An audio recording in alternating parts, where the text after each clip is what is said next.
Salut, c'est les Jérômes. Comment se lancer dans un potager? Comment se lancer en permaculture? On se rappelle encore quand on s'est posé cette question et comme on se sentait perdu devant notre terrain enherbé alors qu'on avait pourtant lu et suivi des cours sur le sujet. Et puis naturellement, ça s'est bien passé parce qu'on n'a pas essayé d'absolument reproduire ce qu'on a vu, mais on a adapté nos connaissances de l'époque à notre lieu, à notre terrain et puis à nos envies aussi. Donc, on ne va pas prétendre à répondre à ces questions de manière absolue, ni même de donner un certain exemple de ce qu'il faudrait absolument suivre.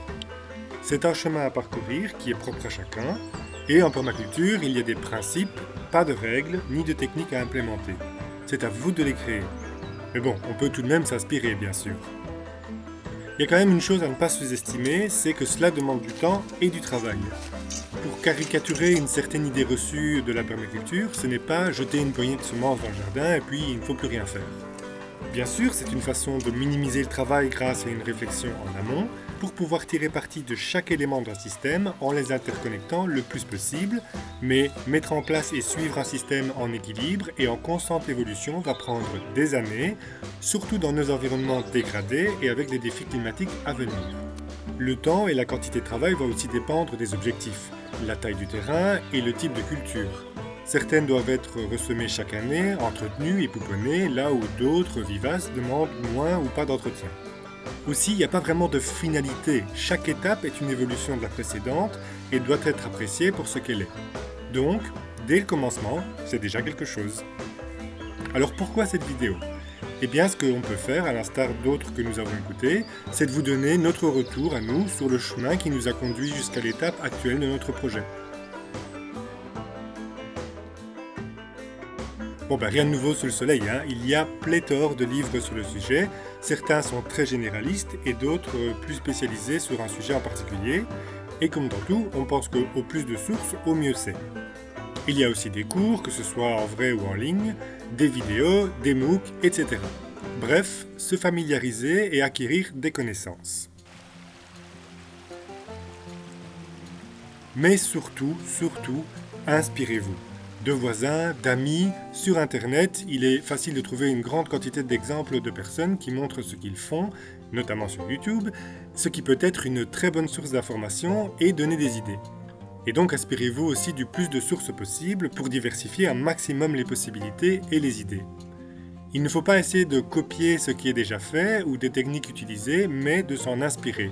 Ça ne veut pas dire qu'elles ne pourront pas être implémentées, mais les techniques varient en fonction des terrains et des personnes, et même en fonction de l'humeur, alors que l'important, ce n'est pas la technique, mais le développement de l'observation et de la réflexion sur le pourquoi de tout cela. Se poser la question, dans mon cas, est-ce pertinent ? À quoi cela pourrait-il servir ? Est-ce que la technique simplifie les choses ? Est-ce nécessaire ? Que font les autres ? Et bien sûr, il y a beaucoup à apprendre au travers des expériences des autres. Ne jamais oublier non plus qu'il y a autant de façons de jardiner que de jardiniers. Et surtout que personne ne détient la vérité. Ne pas se laisser décourager par ceux qui viendront vous dire que vous vous trompez, que ce n'est pas comme cela qu'il faut faire et vous promulguer leurs conseils sans en fait connaître votre contexte ni les réflexions que vous avez faites derrière avant de prendre vos décisions. Chacun a sa vision et sa façon de faire et il le fait comme il entend et comme il le peut. Tout ce qu'une personne fait ne va pas nécessairement correspondre à notre vision ou nos valeurs, alors on prend ce qu'on peut. Mais de là à aller dire que tout est faux et essayer d'imposer une autre vision alors que la personne a pris du temps pour partager son expérience, cela ne nous paraît pas très approprié. Et si tout semble absurde dans ce qui est présenté, à quoi bon continuer de s'inspirer de cette source ? Bon, on sait, c'est une minorité, mais c'est tout de même un peu triste de voir cette tendance de certains sur Internet notamment de toujours venir tout juger, critiquer, surtout quand ils n'ont rien à montrer en échange. Donc, ne pas se laisser influencer par les critiques, mais être critique avec soi-même. Rester ouvert au changement, à une vision différente des choses, pas parce qu'on vous l'impose, mais par votre propre réflexion et l'acquisition de connaissances et expériences. Et une bonne façon de s'en faire une expérience, c'est de se lancer. Se documenter, c'est bien pour la théorie, mais c'est tout autre chose quand on s'y met. Et c'est surtout sur le terrain que vous allez pouvoir réellement commencer l'observation et la compréhension de votre système. Cela passe aussi par l'erreur dont on peut apprendre beaucoup. Ne pas avoir peur donc de démarrer, mais savoir où l'on va. Avoir une vision et un objectif à long terme va aider à élaborer petit à petit le plan et les idées à développer. Et ne pas avoir peur de faire des expériences, même si on vous a dit que ce que vous vouliez faire n'était pas possible. Si vous en avez l'intuition, testez et observez. Et puis en plus c'est didactique. Il y a des choses qu'on a faites nous auparavant qu'on ne ferait plus nécessairement aujourd'hui parce que notre compréhension a changé ou ce sont simplement les conditions ou les moyens disponibles qui ont changé. Comme par exemple avoir une serre ou des outils plus adaptés, du compost en quantité, ce qui est toujours le problème quand on commence, etc. On pense maintenant commencer à connaître un peu notre environnement et tout ce qu'on pensait valable partout ne semble pas nécessairement l'être pour nous, comme quoi. Sur le terrain, il faut aussi avoir conscience de ce qui peut être changé ou ne peut pas être changé et faire en fonction. Le climat, l'exposition et la disposition du terrain vont être quelque chose de difficilement maîtrisable. La nature du sol aussi va pouvoir être difficilement changée. Il va falloir donc composer avec cela plutôt que d'essayer de lutter contre. Une des choses qu'on a retenues des témoignages qui nous ont inspirés avant qu'on ne se lance, c'est la priorité à donner aux arbres fruitiers, pour peu qu'on en veuille évidemment. Le retour qu'on avait, c'est que les gens se lançaient dans un potager à cultiver un maximum et en négligeant la plantation d'arbres fruitiers ou la création d'un verger, et que c'est un regret par la suite. En effet, cela va prendre des années, surtout pour les hautes tiges, avant d'être productif. Ils vont donc mieux commencer par cela dans la réflexion, et on est vraiment content d'avoir entendu cela et suivi le conseil. Et donc sur les 3 années depuis qu'on a commencé notre projet, on a planté une 50aine d'arbres et arbustes fruitiers. On a planté des hautes tiges ci et là dans le terrain, mais aussi dans un verger qui à long terme sera pâturé. Et puis dans le potager, on a aussi mis des fruitiers, ce qui apporte plein d'avantages, mais dans le potager, on a mis des bastiges.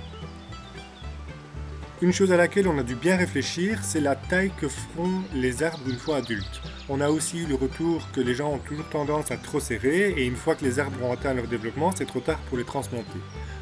D'autant qu'on compte bien inclure des plantations intercalaires dans le verger. Et malgré ce que je viens de dire, en fait, on est même surpris qu'après 2-3 ans, tous les fruitiers bastiges commencent à produire, mais aussi certains hautes tiges. Bon, pas à plein régime, car l'arbre est encore petit, mais tout de même. Donc vraiment, si vous êtes dans cette idée de développement, on recommande de commencer par cela. En plus, il n'y aura pas beaucoup d'entretien comparé à des légumes dans un potager. Pour le potager, notre retour serait de commencer petit.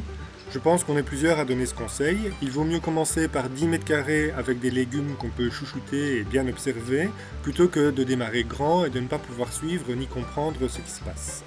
Et puis la taille des parcelles devrait être aussi réfléchie en fonction du temps qu'on peut allouer au jardinage. Commencer petit mais conscientiser large, c'est-à-dire déjà penser aux auxiliaires en leur créant des habitats et abris, favoriser la biodiversité, penser à des méthodes de conservation de ce qui est produit, observer les saisons, essayer de produire ses semences. Car tout cela va aussi demander du temps, soit pour se familiariser, soit pour se développer. Du coup, pour prendre confiance en soi, on vous conseille de commencer par des légumes réputés faciles, à la fois d'entretien, de culture, mais aussi rustiques, c'est-à-dire résistants aux conditions rudes et aux maladies. Dans notre cas, ce sont les panais, les fèves, les haricots, les courges, les kales, les pommes de terre, etc. Par contre, les carottes, les choux raves, les chicons, c'est super, mais pour commencer, ça peut être démotivant. Pour l'exemple, dans notre cas, c'est la première année qu'on arrive à avoir une bonne germination des carottes. Mais bon, dans notre cas, ça peut varier d'un terrain à l'autre. Une chose qui peut aider aussi, c'est de cultiver plusieurs variétés d'une même plante. Comme chaque variété a ses spécificités et ses besoins, en cas d'événements extrêmes, comme de la sécheresse ou pas assez de soleil, il y a plus de chances qu'au moins une des variétés semées s'accommode de cela. Et puis sinon, la diversité sera de toute façon bénéfique, et pour les papilles aussi. Gilbert des Fraternités ouvrières dit toujours, et à juste titre, « Il faut trouver ce qui convient à votre climat, à votre terre, et puis à votre goût aussi. » Donc, multiplier les variétés en est un bon moyen. Et puis sinon, on n'a pas toujours besoin de cultiver en fait. La nature le fait très bien pour beaucoup de plantes, dont certaines sont comestibles et qui peuvent être un très bon complément au potager. on ne saurait que trop vous conseiller de vous familiariser avec les plantes sauvages. Ce sont des cultures très faciles puisqu'il ne faut rien faire et on peut vraiment faire de très belles récoltes très tôt dans l'année. Déjà rien qu'avec les connus comme l'ail des ours, l'ortie, la mélisse, la consoude, les feuilles de certains arbres, etc., il y a moyen de faire un repas complet dont les légumes sont issus des récoltes de plantes sauvages. Et alors même si ce sont des sauvages, on peut favoriser leur développement ou les implanter à proximité de la maison.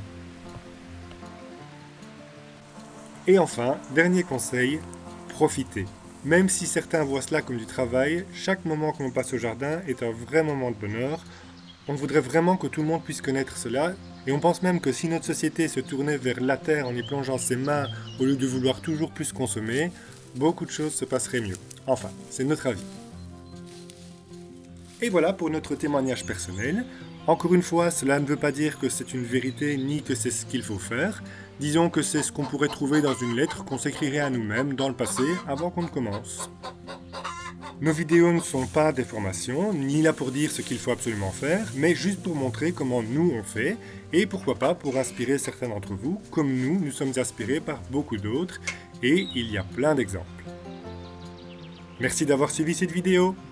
Passez du temps au jardin, si vous hésitez, lancez-vous, portez-vous bien, et à bientôt.